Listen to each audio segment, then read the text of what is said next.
What's up, everyone? It is good to have you here. You are watching The Sweat, presented by DraftKings, alongside Jessie Coffield. I am Emerson Lotzia. If you like Super Bowl bets, you've come to the right place because that's pretty much all we are talking about today and most likely through next Sunday, February 13th, which is the Super Bowl. Super Bowl, but Valentine's Day Eve. Hopefully Mike has something great planned for you. We're actually going on vacation. Oh, so sick. Yeah. I'm going to get my wife chocolate. All right, we're also going to sprinkle some NBA in there as well. Julian Edlow is in the building. But good morning to our NFL panel. DraftKings contributors Jeff Ulrich, Pierce Dietrich, and Steve Buchanan. Chase or fade the following for us. So, Cooper Kupp has been a fantasy MVP all season long. We know this. He's the favorite for most receiving yards in the game at plus 120, obviously, and minus 190 for an anytime touchdown. So chase or fade with Kupp as the shortest odds for the most categories. Yeah, so he has the shortest odds in like most of these receiving categories. Yeah, I didn't really understand that question, so thank you for clarifying. That was my fault. Yeah. I'll take that one. Or like you could look somewhere else. You could look to Jamar Chase for value in receiving categories. Or do you feel like his matchup with Jalen Ramsey is making you stick with Kupp here, Pierce? Do we need to practice before we get on the air? I don't know. We don't. We never do. Yeah, if you think we practice at all, buddy, we've got news for you. Join the club. All right, so I'm going to fade Kupp. I'll chase, but not necessarily from the receptions, the receiving yards. Look at his rushing total. It's just 2.5 yards.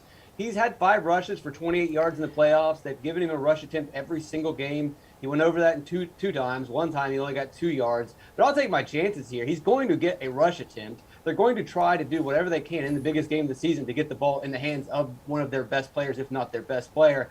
So I'll definitely take my chances with a talented Jamar Chase getting more than 3 yards on a rush attempt. All right, Jeff, we got Pierce rolling with Jamar Chase. What do you think of that? I mean, I'm just glad that you guys clarified that question because I was going in I didn't read it properly either. I was going in a completely weird way. Yeah. Now that I have read it and I know what's going on, I think that you can fade Cooper Kupp in a couple different categories. I mean, I think the most receiving yards is actually the most interesting one.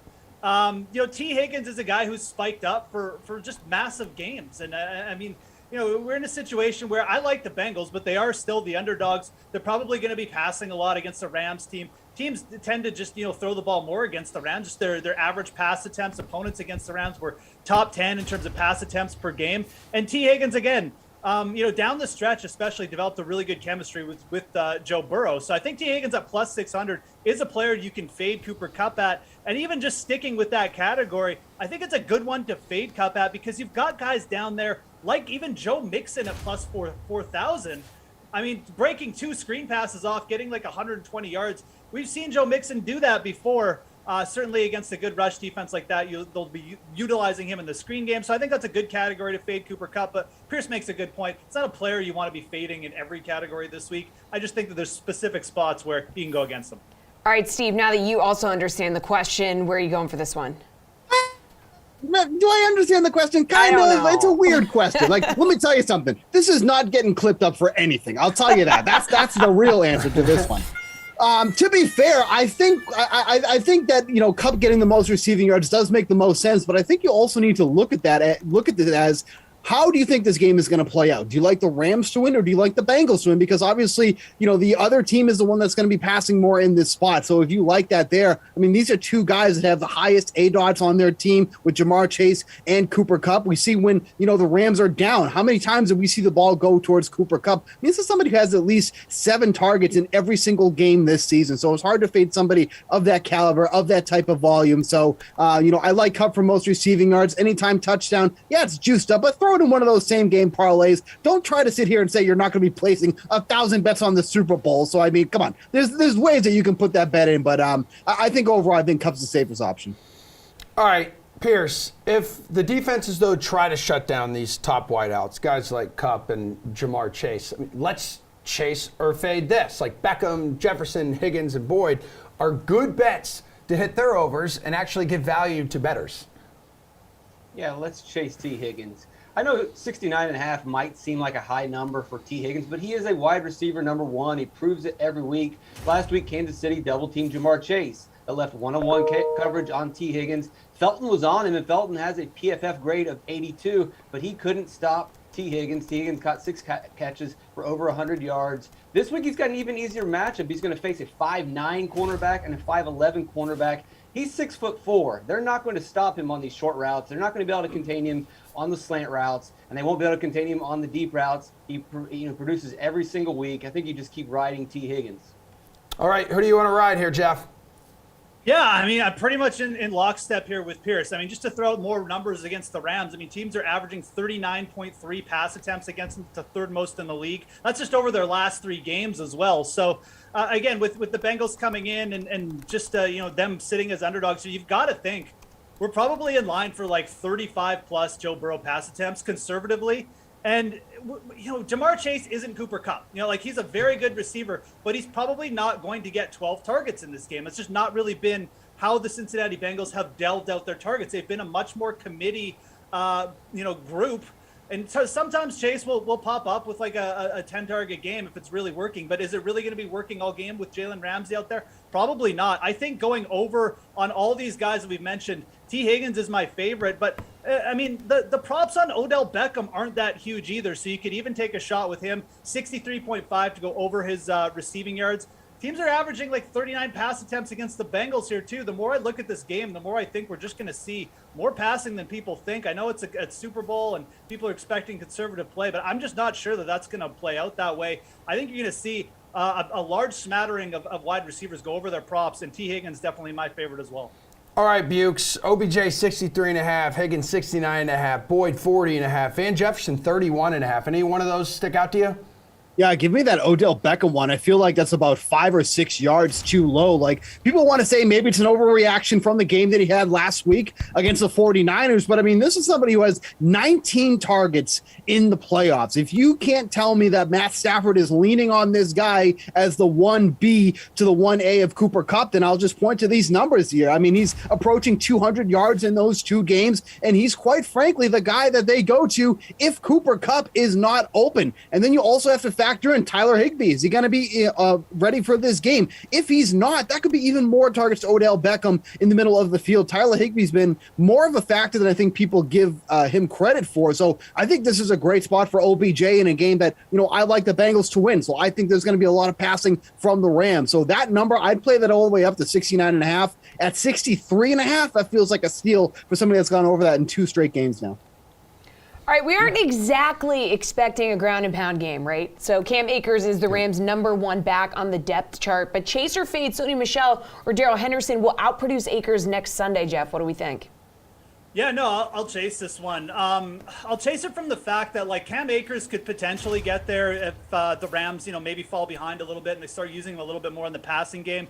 Bengals are not good at defending against tight ends or running backs, so Akers could get there from that perspective, but I just feel like the Rams have seen enough with Cam Akers running the ball the last 2 weeks. I mean, they just about blew them out of the playoffs single-handedly against Tampa Bay, and then he's just produced like 3 yards per carry on 1 million carries over the last 3 weeks as well. I think you're going to see Sony Michel pop up more in this game than people realize. I think you can even see him pop up in the red zone. So from a fantasy perspective, I'll chase that Sony Michel does outproduce Cam Akers because I think there's a good chance you see a Sony Michel like red zone, inside the 5-yard touch. And if that results in a touchdown, I think that'll push it over. Cam Akers just has not done much to move the ball. So there's no explosive plays coming from Cam Akers. If he gets there, it's because he got 20 touches again and he got like 5 catches for 20 yards or something. So I think this one's worth chasing. I think Sony Michel is worth chasing this week. I like him in the touchdown prop category as well. Anytime scorer plus 240.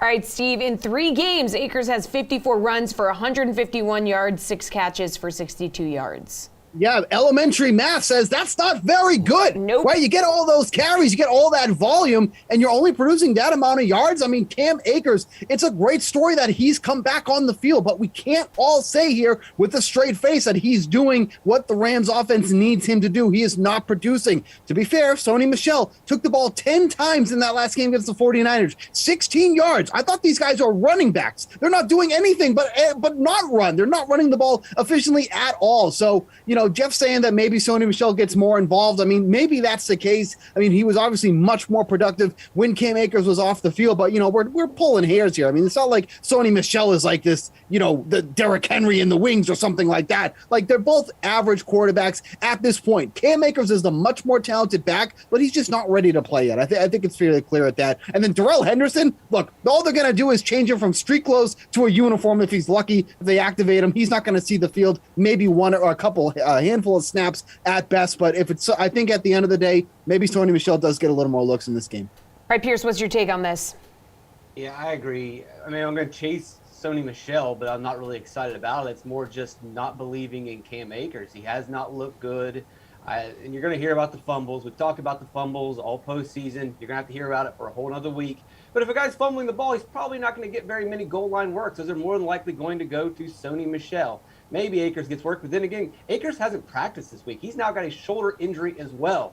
So maybe he'll be healthy by game time. But if I'm Sean McVay, I probably want to go with the running back that's been practicing the last 2 weeks, who's been, practicing the game plan, might be more prepared for the game. And then if you look at what Cam Akers has done in the postseason, 2.8 yards per carry, maybe you look specifically at the last game against San Francisco before he got injured and say, oh, well, those numbers aren't that bad. Well, if you take out his 14-yard carry against San Francisco, his numbers drop right back down to 2.8 yards per carry. That's just not exciting. That's not getting it done. Might as well give Michel a look. Well, guys, there's also potential, we know this, for a high-scoring game with these two offenses. But we have a couple teams that have turned the tide on defense, especially like in recent weeks here. So let's chase or fade this. We have a defensive performance from one side in this game that ends up being the difference. So like Steve, similar to what we saw out of Tampa Bay last year against the Chiefs. No. Okay, that was easy. It's let's be fair here. Like, maybe it's from the defensive line of the Rams, right? And that's then the big story here that, what team are we talking about? The Rams. Yeah. The Rams defensive line is going to wreak havoc on Joey Burrow, right? This is also somebody who was, wreaked havoc against the Titans and then had one of his best performances despite all of that. This is somebody who was sacked 9 times, but he still threw the ball 37 times, completed 28 of those pass attempts for 348 yards and a 75.7% completion percentage. Granted, he didn't throw a touchdown in that game, but at the end of the day, it doesn't matter. They made it to the Super Bowl. So is he going to be under pressure? Is that going to be a difference maker? Yes, but we also saw the adjustments that the Bengals made in that game against the Chiefs. Yes. He came out, quick passes very quickly, and then the second half, it wasn't even an issue. This is a defensive line. You might not be able to make enough changes to, kind of quell that, but to be fair, the Bengals, the adjustments they made against the Chiefs, that's a big reason why they're here in the Super Bowl. Yeah, for sure. So, like, Pierce, the Bengals held the Chiefs to just 3 points, right, across second half and then overtime. Then we saw the Rams outscoring the Niners 13-0 in the fourth last week. It's like, could we get a similar performance for, next week in the Super Bowl? I'll chase a big game for the Bengals, but it's not going to be a dominant whistle-to-whistle performance. What we'll probably see from the Bengals, which is what we typically see, is decent defense, and they just make the big plays when they have to, and that's pretty much what their scheme is. They've got a good front four that can get pressure on the quarterback. They don't blitz very often. They can leave their secondary back in coverage, and so you get pressure on Stafford. He then passes into coverage, and it results in an interception. Could result into a pick six. We've seen Stafford make mistakes all season. That's not going to change all of a sudden. We've seen Stafford make big mistakes all season. He probably shouldn't even be playing right now, but he caught a couple breaks in the last game. I expect Stafford to continue to make poor passes, and he's going to make poor passes under duress, into coverage. And you look at what the Bengals have done. Why are they here? Because they intercepted the last pass of the game against Las Vegas. Because they intercepted a play by Tannehill, set up a game-winning field goal. Because they intercepted Patrick Mahomes in overtime. I don't think they're going to be great, but they're going to make the plays when they have to. It's part of their scheme. Jeff, Bengals and Rams, they shut down their opponents when it mattered most last week. A trip to the Super Bowl, like, on the line here. Also a total 48.5. I mean, do you see one of those sides possibly stepping up and we get like a defensive affair here? I mean, we're not going to get a defensive affair. I don't think we're going to get like a 17-3 game. I'd be pretty surprised if that happened. I think what we're going to see, though, I'm pretty much, hate to say it, but I'm in lockstep with Pierce. I think that the defensive plays are going to come from the Bengals. Everybody's worried about the pressure rate on Joe Burrow. Oh, Aaron Donald's going to sack him into oblivion. Joe Burrow's been sacked into oblivion all season. He doesn't care. He's got the best passer rating under pressure. What's going to change? I think the Rams are in trouble in this game, and I think the plays will come from the Bengals secondary because that's where the plays have been coming. They picked off Ryan Tannehill. They made Mahomes look bad at the end of the last game. What more do we need to see here? I think you could see Stafford make some big mistakes here, and I think you could see him get picked off a couple times. Doesn't mean the game's going to be a defensive struggle because the Rams will still move the ball. Cooper Kupp will come back on the next play and score a 50-yard touchdown. But I do think that the side you should be looking at here for plays is on the Cincinnati Bengals. Okay, I'm just going to remind everyone, I believe the total for Rams-Patriots a few seasons ago was set at like 58 points. I think that was the highest over-under for a Super Bowl in NFL history. 9-6 that game or something? Yeah, and we all I have to say is we ended up with a, 13-3 game? I remember Steve picked Philip Dorsett for his MVP in that game. Oh, hey, former first-round pick. That's okay. Got 0 catches. Never forget. Okay, guys, the sportsbook does mostly agree that it will be pretty close throughout the game, okay? So the prop for largest lead of the game is -130 for under 14.5 and -120 for the game to be tied again after that initial 0-0 start. So chase or fade, we do get a back and forth close game from start to finish, Piers. I'll chase that it's a close game. I don't know if it's going to be back and forth, high scoring. I think the defenses are going to be decent, and they're going to contain these offenses. I don't think they're going to be great by any means, but we also have two offenses that are loaded with weapons that should score 30 points every single week, but they don't do that. Both these teams are not the model of consistency. You know, Matt Stafford and even Joe Burrow, under pressure constantly, they'll score when they have to. They'll put points on the board when they need to, but they're not consistently pouring the points on their opponents. I expect 3-and-outs, punts. Both these teams are more than willing to settle for field goals. It'll probably stay close, but not really back and forth. All right, Jeff, do you agree it might be close, but you're not here for this back and forth nonsense?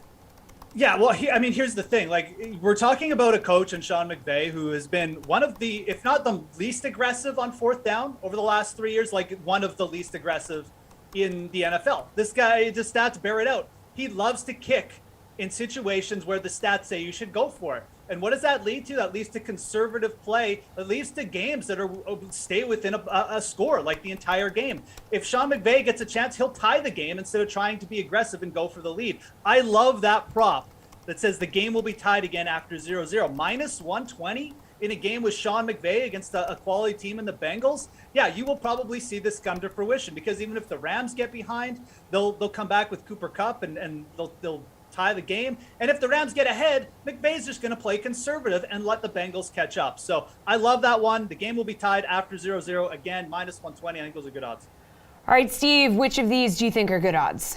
Yeah, give me the game will be tied again. Like, the odds aren't right. I mean, if you get that again, shout out if you get 7-7 on the Super Bowl squares, 3-3-0-0, you're going to be loving it if that's the case. But these are two teams that also score some of the most points in the second half of the game. I mean, look at the slow start that the Bengals have been in basically in both of these two playoff games. If you look at their numbers during the season, second half points are averaging 13.6. Guess who's almost right above them? The Rams at 13.9. They're both within the top 10. So I mean, I would not be surprised if we get maybe a slower first half, but then, all gas pedal to the metal in the second half. So give me that game is tied once again after 0-0, -120. Boy, those odds should be a lot bigger. I'll take that all day. That was a really fun segment. It was very easy to follow and understand. Great job, everybody. We will see you later in this show for more Super Bowl prop talk, more specifically, which ones you hate. And if you liked what Steve just had to say, which Everybody I know I did. Yeah. You'll absolutely love the Unreasonable Odds podcast. And if you hated what Steve just had to say, which Jessie did, you'll still probably love the Unreasonable Odds podcast because Julian Edlow and Director of Sportsbook Operations, hey, Julian, Johnny and Mello are talking Super Bowl MVP picks. Joe Burrow's +225. The Bengals money line is +160. I know this is always a cute one, like Tom Brady didn't win a couple Super Bowl MVPs. But I have Chase is going to need another one of those 200-yard, 3-touchdown games for it not to be Burrow. I think there's some value given the distance between Burrow and the Bengals, if that's the side you're going to be on. Then Cooper Kupp, I think he was +650. He's down to +600. This guy's going to finish, third in NFL MVP voting, and he can't go out and get 10 for $150, couple touchdowns, and win it in this game. Are the two guys I'm looking at guys that have gotten some handle, or is it going elsewhere? Well, first of all, you mentioned the props being up on Sunday night, and I just can't say enough about our team that, constantly put stuff up early. It takes most books 4 days to a week to get this stuff up, and our guys got it up on a Sunday night. It's incredible. It's a great team. I've gotten messages, Johnny, from multiple people that I would consider like professional sports bettors that were amazed when the DK Sportsbook props for the Super Bowl came up. Player props. I've often gotten messages about thanking me for the Bengals. So I mean, we're getting a lot of messages. Yep, we're two different stories. Well, yeah. Back to this MVP stuff. Julian, you mentioned this 2.25 with Burrow. That is getting played a little, and if you really feel that the Bengals will win, there's a good chance Burrow will be the winner. Now, Jamar Chase is getting a little action too at 18-1. So maybe it's not. If you think the Bengals are going to win, maybe not a bad idea to take a flyer on him too, right at that price. And you mentioned Cooper Kupp. He's the other guy that's taken some money. He is 6-1 after opening up a little higher. Stafford is a short price. He's even money. He actually was -110. Now he's even. So they're not really piling on him at this point. But usually that's the correlation as the QB gets there. But hey, this has been a strange playoff season. So why would anything change now? Welcome back. You are watching The Sweat, and we've got a 9-game NBA slate on the books tonight. So here to help us make sense of it are DraftKings contributors Nick Fryer, Matt Meiselman, and Garion Thorne. All right, fellas, we want your best DFS plays in each price range. Let's get the potty started with the best guard north of $7,500. Who is your dude, Nick? So I'm going to take steal a little thunder from Gary, and I'm assuming he's going to go with Fred VanVleet. I know he was talking about him yesterday, and he is the model of consistency. Well, I'm just assuming Gary, and understandably so. This guy has been rock solid for the better part of this month. Going up against the Hawks, I know they're both on the second leg of a back-to-back. But if Trae Young does play tonight, I know he was questionable going into last game, ended up being a game-time decision. Did go. Whether or not he plays tonight, we don't know. But if he plays tonight, then it gives him better odds to go off, to have a ceiling game, And Karis LeVert's another guy I like, too, at 8.4K going up against the Bulls, too. Anytime that he's the only guy available of Indy's top 4 players, I think he's a guy you have to consider. And Chicago's on the second leg of a back-to-back. So another thing that's going to help him tonight, and they don't particularly do well against opposing guards. In this game, has the second highest total on DraftKings Sportsbook. So I like Fred VanVleet more, but Karis LeVert's another good option, too. All right, Maddie, where are you going here? I'm going to go with a guy who didn't play yesterday. I think this is going to be a day where we have a ton of news. There's a lot of guys who are questionable now, and I think many more will be added to the injury report. This is just kind of a chaotic day, it seems. But DeJounte Murray for the Spurs didn't play yesterday. They're on the second game of a back-to-back today, and I think there's a chance they give different guys a day off. Murray's dealing with a wrist injury, but I think it was more of a rest day. They had a tough game against the Warriors 2 nights ago. Front end of back-to-back, they probably don't want him playing 2 nights in a row if anything's bothering him, which is kind of how it seemed. So I think Murray gets back out there tonight, and maybe Derek White doesn't play. He's another player the Spurs have been kind of cautious with. But either way, Murray has a tremendous matchup against the Houston Rockets, who probably are the best team to face, both for winning basketball games and for DFS in the NBA. So even if White is out there with Murray, I think Murray has plenty of opportunity to do really well. That would just be a bonus if White ends up getting the night off too. So really good spot for all the Spurs, but I think Murray's my favorite. Gary, and Nick says you're going with Fred. Can you confirm? I mean, generally speaking, I would. But building off what both these guys were talking about, I think there are some real red flags on this slate. And we still got 5 injury reports to be submitted, so a lot can change between now and tip-off. But when you're talking about the Raptors in particular, this is a team that, due to the schedule realignment because of some of the postponed games, this is not only their 4th game in 5 nights, coming off an overtime game against Chicago last night, but their previous game before this 4 games in 5 night stretch was a triple overtime game against the Heat. I think under any normal circumstances, like VanVleet, Siakam would just get a night off tonight. I don't necessarily think that's going to happen because that has not been Nick Nurse's IO. That's not really Fred VanVleet's IO either. But it is a little concerning they have to be getting tired at some point. So I think there is going to be some weird stuff to kind of keep an eye on in this slate, and the Raptors would be a team to watch just because the minutes totals have been so high. So I'll play it a little bit safer. I'll just go with Luka Doncic, who is not playing on the second night of a back-to-back, but has been playing insane amounts of minutes lately. I mean, more than we would expect for Luka Doncic during the regular season. He's played 37 minutes per game across his last 9 games. He's averaging more than 1.6 DraftKings points per minute in that span of time. And he's gone over 70 DraftKings points 4 times within that same stretch, because when someone that good is playing that many minutes, they're just going to put up some insane totals. All right, let's move on to a forward over 7,500 that you like, Matt. 2 guys in this price range who are out, so 8 guys to choose from. Yeah, the other team that's kind of on the same theme to what Garion's talking about, the team that I think is most likely to rest players tonight is the Chicago Bulls. Now, DeMar DeRozan, who I do like if, let's say, Zach LaVine is out, he may sit too. So this pick may just wind up being totally different because the Bulls will be playing like a skeleton team compared to their normal team. But assuming that Zach LaVine is the one guy who sits because he's the one who's had the back problem, DeRozan becomes really, I think, an elite option at 9,500. The Bulls are going against the Pacers, who ordinarily are not a very good defensive team. They're also missing all of their big men potentially. We still have Goga Batadze and Oshae Brissett, who are questionable, but those are backup bigs for them anyway. Like all the starting frontcourt players, most notably Miles Turner, are out for the Pacers. So this becomes a really bad defensive team.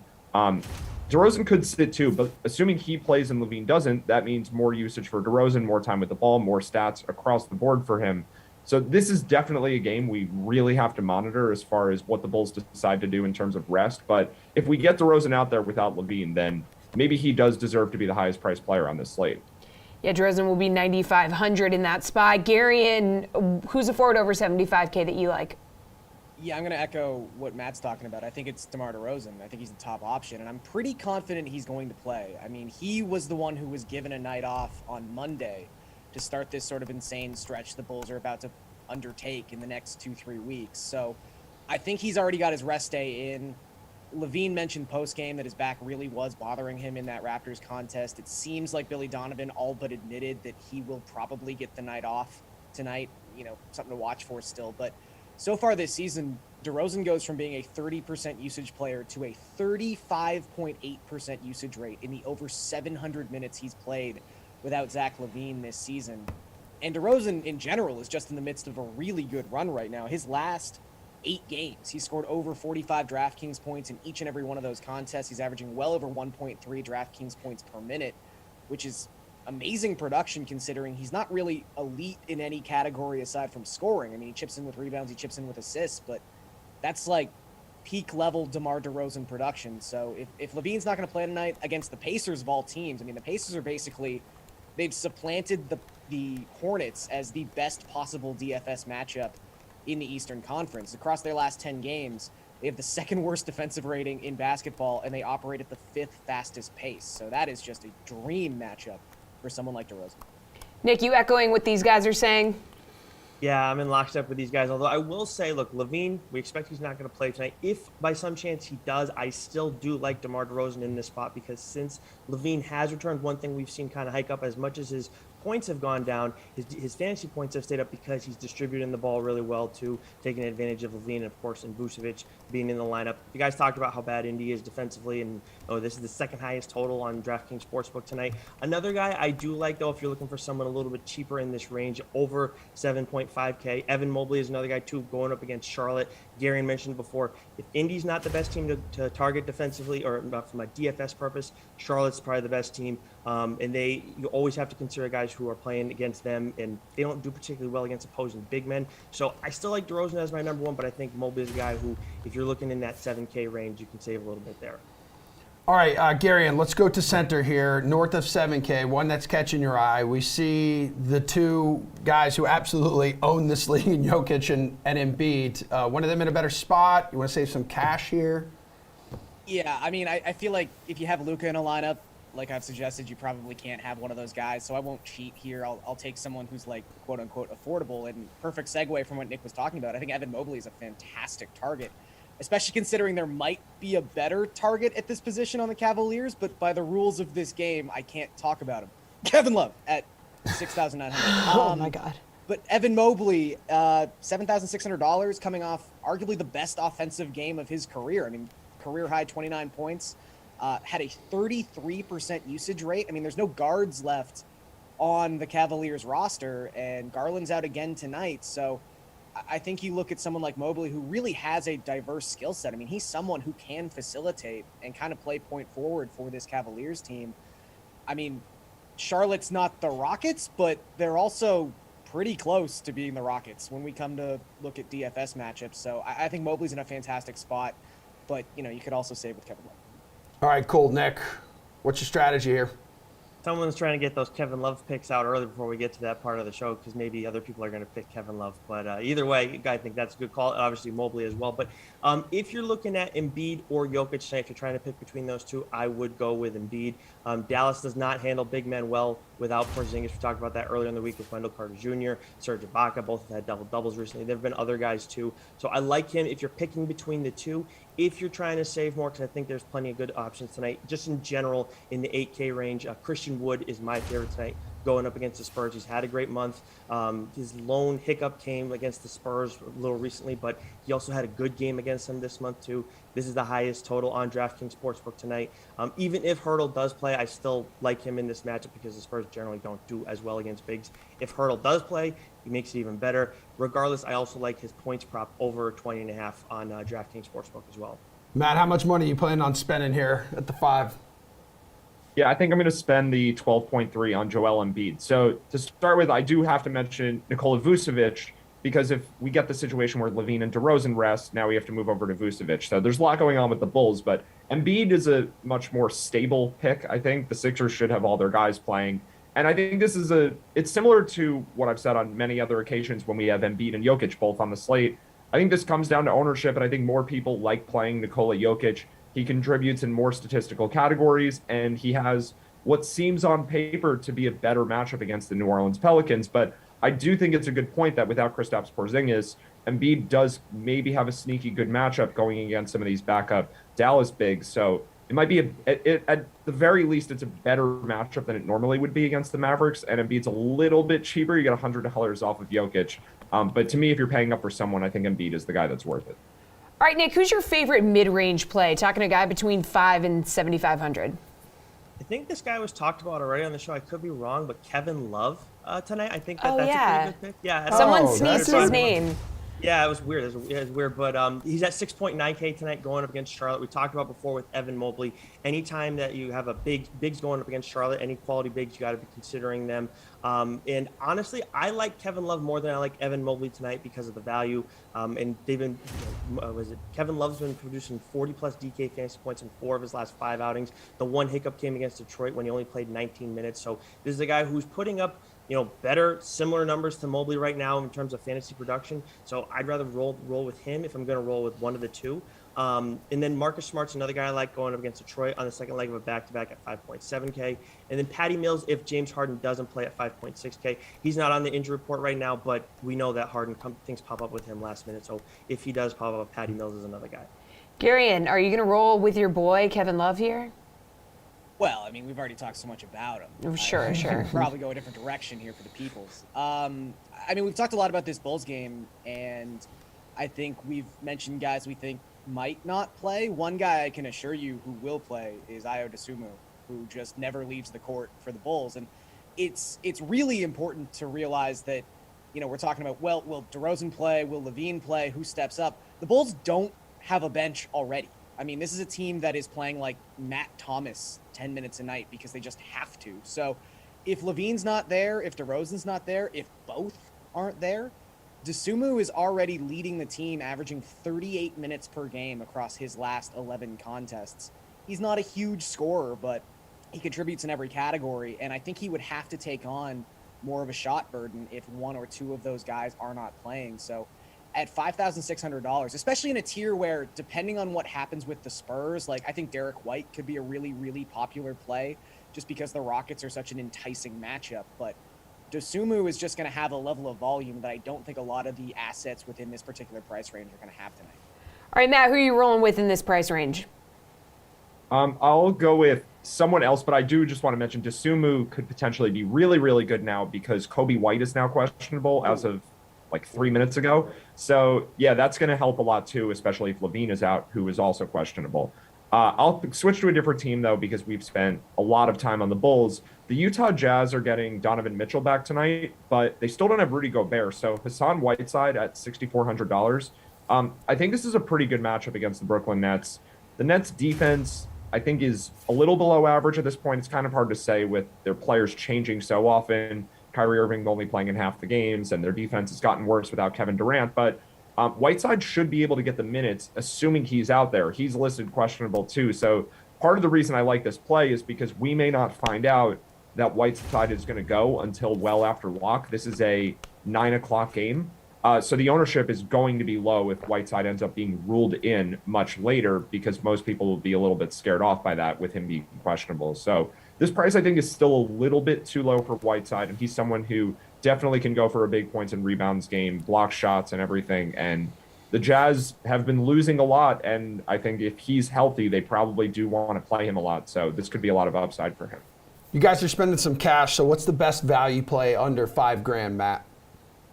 So now I'm just going right back to the Bulls because why not, right? Well, if we get White and Levine both not playing, I think Troy Brown Jr. 3,400 is probably the main guy who normally doesn't play a ton of minutes that I think steps up and plays a much larger role. But really, like, this could be a slate where we have a lot of Bulls players to consider. So I'll just get it started early because I still think there's a chance that guys like DeRozan and Vucevic could get the night off too. At minimum, though, I think Levine and White end up being out. So Brown and maybe many others could be good value plays in this range. Gary, who's the best value play? Yeah, I want to give a quick shout out to Frank Jackson, who's been playing probably the best basketball of his career since coming off a lengthy stay on the injury report. He's become like the bench gunner for the Pistons, and if Cade Cunningham is going to sit out again tonight, there's just a ton of usage and shots available for Frank Jackson. I mean, he paid off his value and then some on Thursday's slate.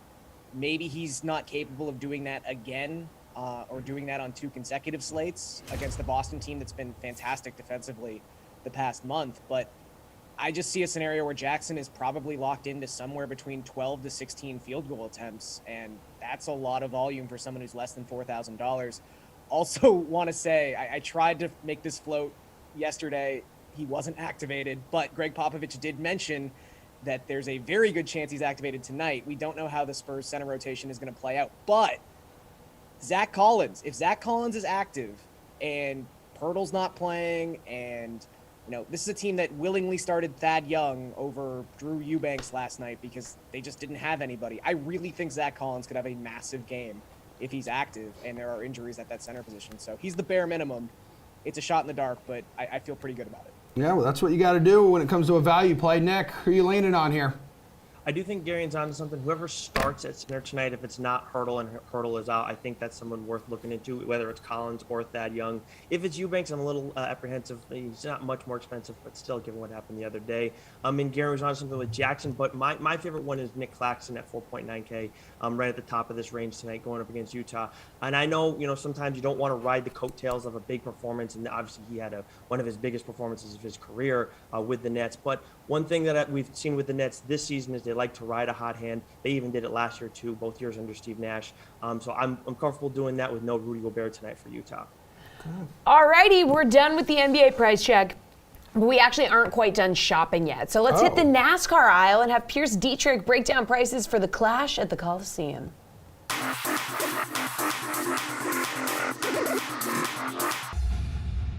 Welcome to the Price Check. I'm Pierce Dietrich. Let's look at the salaries for the Clash. Whose salary jumped up this week? No one's. They all dropped. So whose salary dropped? AJ Allmendinger, average salary of $9,500 down to $6,900. Everyone is on even footing. Even a part-timer and an underdog has a chance this week, and he can be very aggressive.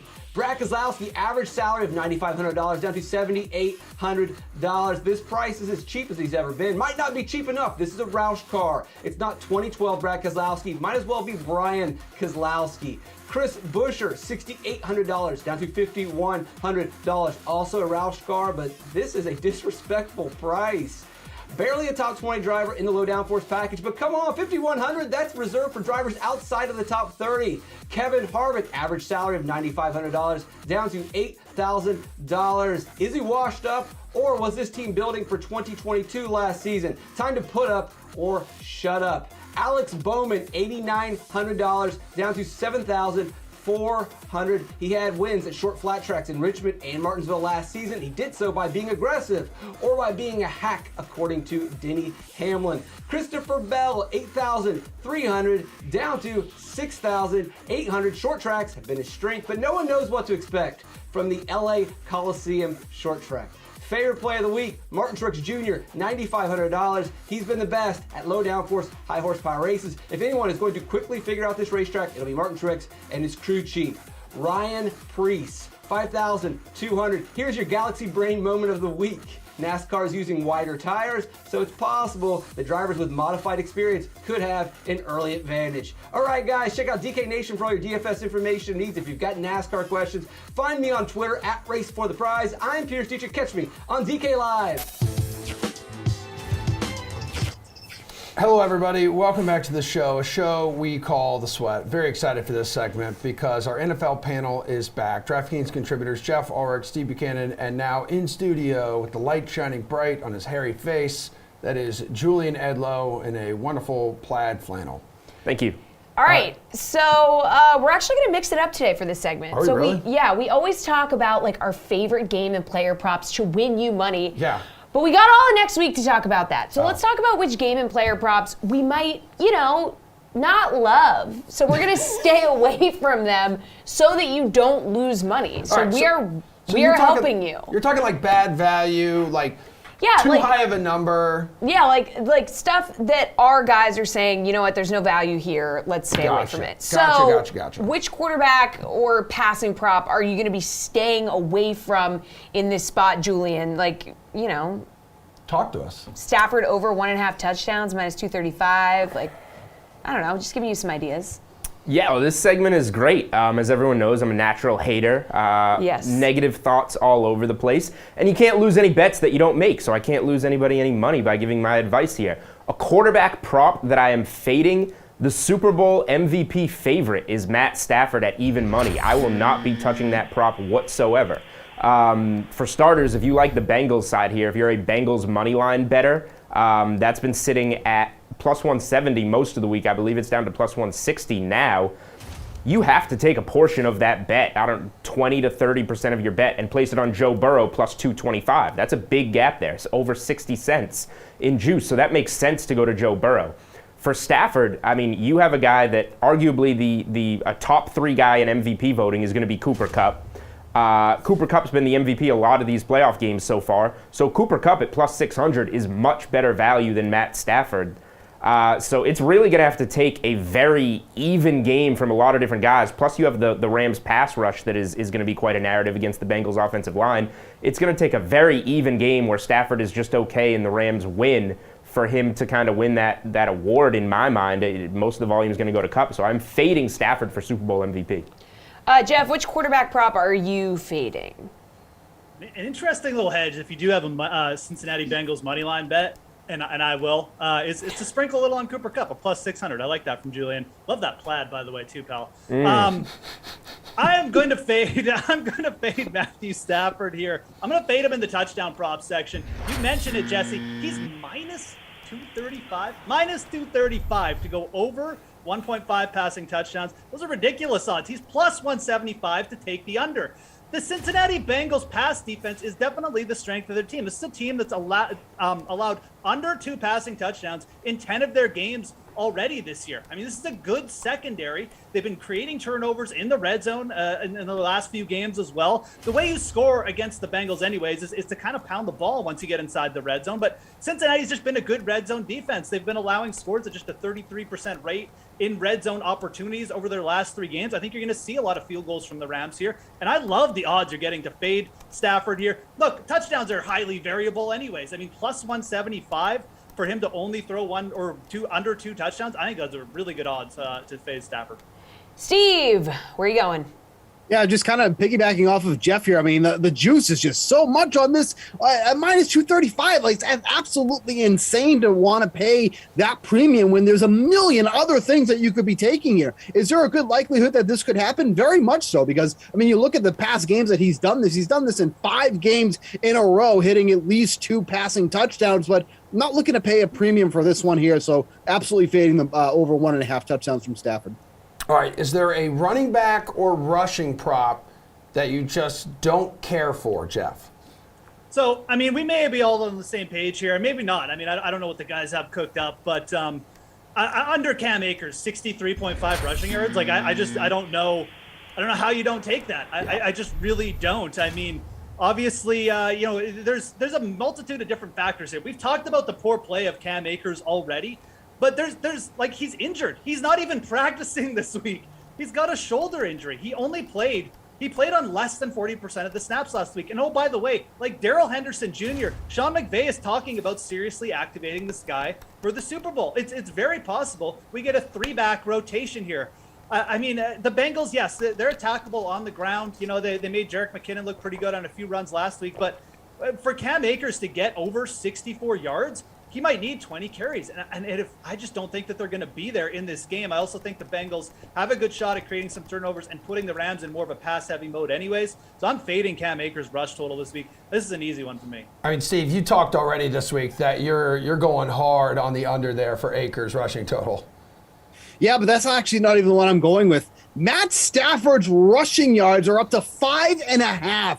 That is too big of a number here. And this is because, you know, he's gone over that number in 3 straight games. Let me tell you, this is not something that Matt Stafford is going to do on the regular. Not going to design runs from Matt Stafford. That is just not going to happen. But you look at his season total. He has 79 rushing yards on the year. You go, oh, that's actually not too bad.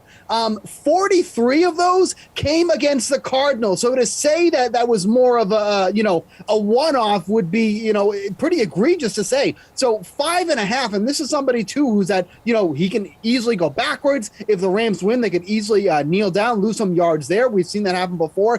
5.5, this number feels like they're trying to react to what's happened before. Stafford is not running on his own. And quite frankly, he's not going to have a lot of pressure against his Bengals defensive line. They're not going to be getting a ton of pressure on him to begin with. So it's not like he's going to be trying to escape from that either. This just feels too high. It's an overreaction. Give me the under 5.5 rushing yards from Matt Stafford. Which bet would you like to fade here, Jules, in the rushing department?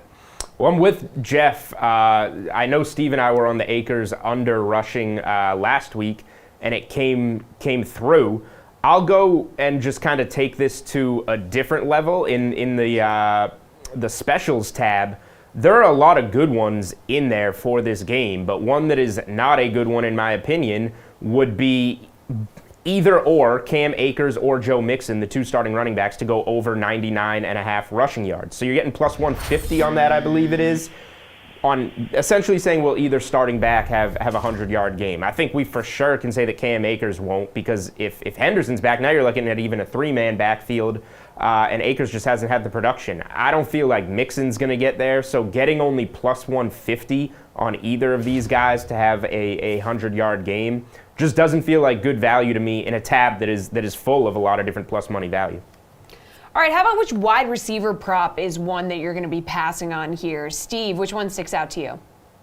Yeah, so looking at some of these here, like T. Higgins at over 5.5 receptions, just feels a little bit too high. There's so many mouths to feed in this Bengals offense. And obviously T. Higgins was a huge factor last week at over 100 receiving yards in that game. But this is not somebody who's getting the consistent targets. And this just feels like maybe it's a reception or two too high. I know he's had a couple of big games as of late, but I would dare to say this is one of the tougher secondaries that they faced thus far. His production has really been all over the place. And it really just kind of comes down to who the ball is going to go to in this one. The emergence of Joe Mixon getting some targets out of the backfield is what really kind of has me down on some of these reception numbers. This is somebody who was hard-pressed to get maybe even 1 or 2 in a game. Now he's getting a handful per game. So when you factor that into the mix, that they're more willing to throw to Mixon, kind of takes away from some of the other receivers here, especially if the Bengals are trying to get the ball out quick with some of these guys that with all the pressure Joe Burrow is going to be under. So Higgins at 5.5 feels like a reception too high, so going to stay away from that one. All right, Jules, which one are you staying away from? Yeah, a lot of people are going to be betting on Cooper Kupp in this game. I said I'm probably going to put in a Super Bowl MVP bet on Cooper Kupp. So kind of silly, but one thing I won't be betting is the minus 190 anytime TD. Does it happen? Probably. Am I going to lay minus 190? No. I just think there's better ways to back Kupp, the plus 600 Super Bowl MVP. I believe he's right around even money for over 8.5 receptions. If you go to his receiving yards, over 103, 104, I believe it's been floating around. I like that better. My favorite prop in this game on Cooper Kupp is his long reception over 27.5 yards. Cooper Kupp has had a reception for 28 or more yards in 16 of 20 games this season. And 2 of those unders were 24, so missing by just a few yards if he could get him a few more yards after the catch there. So that's my favorite bet on Kupp. I don't need to lay 190 on anything when we're getting standard juice on all his other props and plus 600 on Super Bowl MVP. All right, Jeff, which wide receiver prop are you passing on? Yeah, I mean, there's no way I'm betting Cooper Kupp a minus 190 to score a touchdown. I'll go to the same philosophy as Steve because, like, I'm actually very bullish on the wide receivers in this game. We talked about Beckham and Higgins receiving totals, but I think an area to fade is just the pure volume totals for the Cincinnati Bengals receivers. So going under on the 5.5 totals is great. I'm just going to go to Jamar Chase, and I'm going to say you should take the under on 5.5 on Jamar Chase for the simple fact you're getting slightly better odds to do it. I mean, it's plus 115 versus T. Higgins at minus 120. You look at Jamar Chase, his productions have been a little bit all over the place too. 7 of his last 11 games, he's gone under this total just in terms of receptions. It sounds crazy because he puts up big games, and sometimes he does it like goes over 100 yards on like 4 catches. So you've got to think, again, you've got an elite defender back there in Jalen Ramsey, and the Bengals do spread the ball out. They're using Mixon more in the pass game, as Steve alluded to. I'll take the better odds here at plus 115 and fade Jamar Chase. Fade him on the reception total again. I don't think you want to touch his yardage total on the under, but the receptions, sure. Jules, kicking here and special teams, you just skipping this whole section because it's been said kickers and punters are not people? Well, Evan Never Miss McPherson would argue with you. I think that in general, a lot of people do skip this section, and some people will be betting overs on McPherson props, which is fine. To be honest, yeah, I'm not going to do too much breaking down of the kickers section here. I don't mind betting the over in punts. I like the under in the game, so I like some nerves. I like a first half under, so I think we could see some punts early and get that over. I will say, we'll see if there's more to open on DraftKings Sportsbook. Here's the prop I want to keep my eye out for. No touchback on the opening kickoff. Generally in the NFL, you get touchbacks on the opening kick. However, in the Super Bowl, 7 of the last 8 opening kickoffs have not been a touchback. And the no, you're generally getting plus 200 or better. Last year, I think it closed plus 250 and minus 300 on the yes for a touchback. And it just hasn't been happening in the Super Bowl, whether it's kickers getting nervous or whatever. So if that bet pops up, no touchback on the opening kick for plus 200 or better, that's what I will be looking at. Jeff, I'm not quite sure how often you pursue like kicking or special teams props, but is there one that you would not touch? I mean, why would I fade the kicking props? This is the Super Bowl. Of course we're betting on kicking props. It's like the best part of it. Look, if you look at this game, the one thing I don't want to fade in the kicking department is the field goal kickers. I think we've got 2 teams how much Sean McVay loves taking field goals, and then you've got a great kicker on the other side in McLaughlin who just basically doesn't miss now. So one area you can fade is the punters. Under 6.5 total punts for this game. The LA Rams attempted the 4th fewest punts per game this year. The Cincinnati Bengals have been trending with lower punts per game all season towards the end of the year as well. Under 6.5 total punts. Don't fade the field goal kickers, fade the punters in this game. Ooh, all right. Pierce, you fading them? Oh. Or Steve, I'm sorry. Steve, I'm Oh sorry. my I'm sorry. I'm God. sorry. Uh-oh. Oh my God. Steve and I, no, come back. I'm no, so no, sorry. wait, Steve. No, Steve. There he is, Pierce. Should Steve, me you and don't Jeff have to- give you don't- another? honestly, you Should don't Jeff have and to I give answer another this. one, or? I feel terrible. I feel really, really bad right now because you and I have already, we're on edge together. There's Like our another friendship. Jesse face meme. This is come back here, Jesse. I need you. Seriously, don't leave me out. I want no hanging part in here. this. Steven, I'm not talking about. I don't want to talk about this kicking thing anymore. Steve, what if I ask you the question? I'm gonna have the same answer.